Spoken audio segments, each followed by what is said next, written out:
we're back with another tasting from Two Warriors Meadery in Louisiana.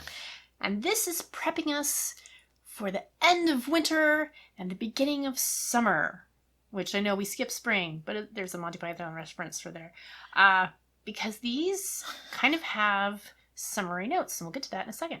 But do we even have a spring in Florida? We kind of go right from winter to summer, and our winter is kind of springy for most areas. So we have spring and summer, basically. All right, so let's start pouring these. So Brian is looking at Odin's Love, and he's going to read to you in his gorgeously melodic voice the tasting notes on this. All right, so now I have to mess up my voice on purpose. A historical English spiced honey wine from the 13th century with notes of lemon and spice that was researched and revived by our apprentice Mazer and named for his wife. It's named for Odin.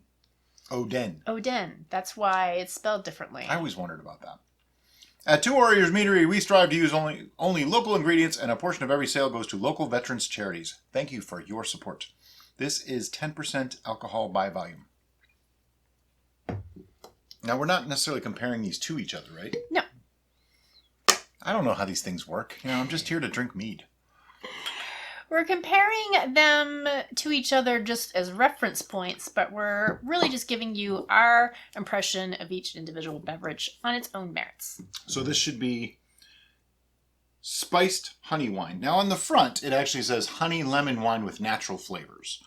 So spiced honey wine. So that means this one has some spice to it, but it also has lemon, even though it doesn't say that on the back. It does smell like it has lemon. I smell mead from here. I mean, I get honey already without even getting too close to it. I actually enjoy the aroma on that one. It is fresh, but it has enough of the spice in there, so it gives that kind of earthy it headiness. Smells sweet. Yep. This is my wheelhouse. This is what this is. It does it's remind got a me like a methylene. Yeah. Well, it is methylene. Yep. All right, so I'm going to take the first drink.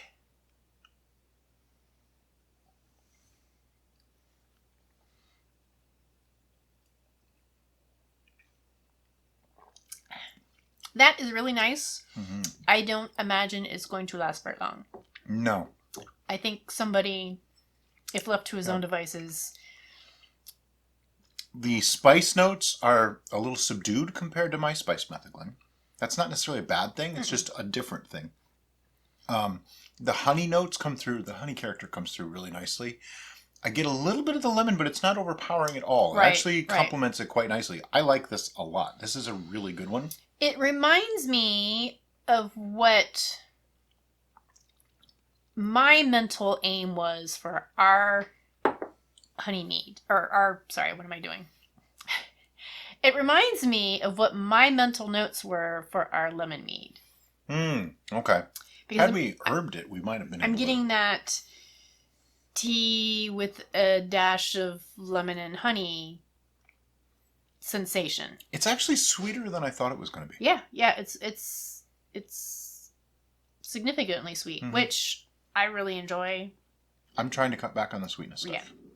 But, it's good. I don't have an issue with it. That's actually a really nice mead. Odin's Love. Without a doubt. Really good stuff. Next! Obviously, I drank it all, so... We got 2 more to get through. Oh, water break.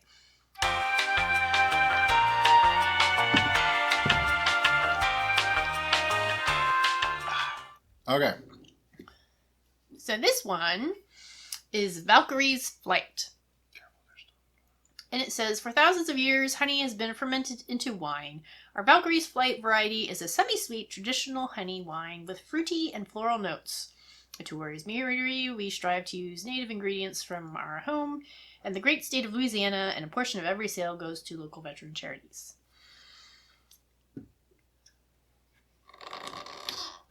They're actually a really cool brewery, and they're constantly reevaluating their brews and coming up with new concepts and doing events and stuff. And if we were closer to Louisiana and weren't in the middle of a pandemic, we would definitely give them a visit because they're good people.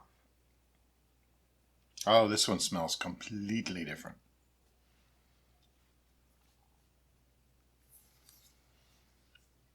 I am getting the floral notes on the nose. Most definitely. That's really, really My exciting. first sniff was Scotch.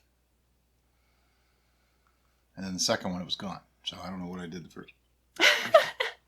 Because of the floral notes, it's actually reminding me of like an Irish whiskey. Huh. I was thinking more like a Lagavulin. Not completely, but it did have some of those notes to it, to me. Let's see. The swirl. I still get it. It's almost smoky to me. A little bit of a smoked flavor. Or smell. I'm going to wait till he drinks before I give my tasting notes.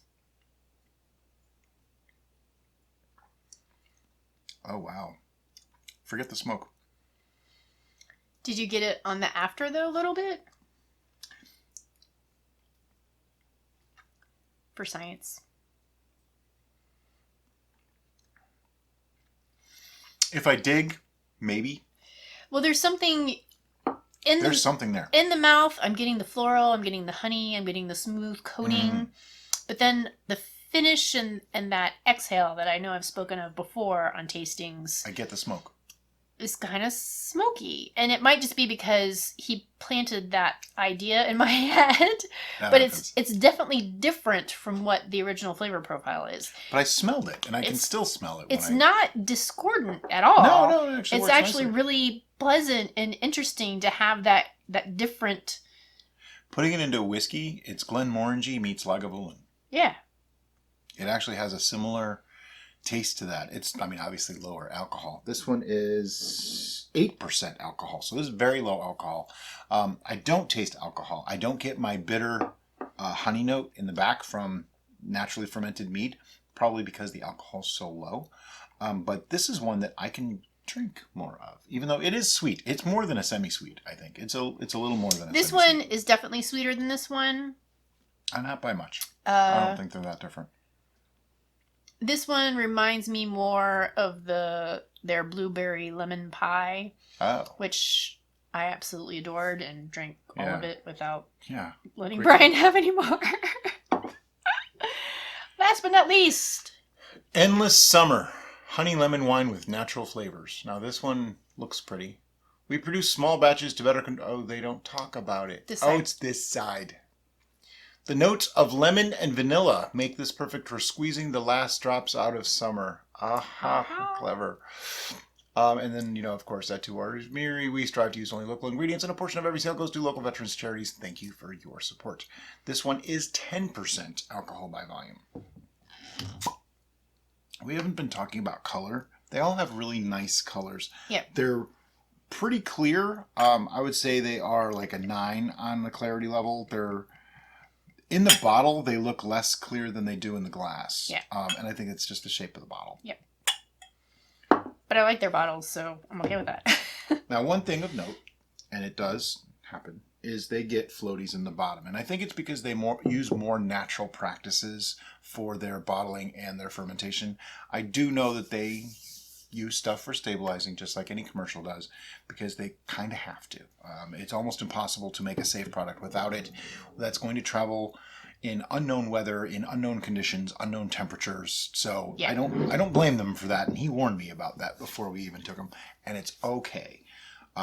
We need to put this one forward because this is the one we're tasting right now. Oh yeah. Okay, give it a swirl. There's some scent in here that I'm getting. Oh, it's vanilla and lemon together. I wasn't sure what that was at first. Oh, yeah. Smelling that, I know I've said this before, the remembrance of cheesecake. I'm totally getting cheesecake sensation just off the smell alone. All right. Sadly, my first thought was, ooh, I don't like this. It wasn't cheesecake. Well, if it tastes like cheesecake and he still doesn't like it, I'm okay with that because then this can be mine. I like vanilla. Sometimes the smell of vanilla can be overpowering to me, and I think that's what I got. But once I realized it was vanilla, I'm like, oh, that's not so bad.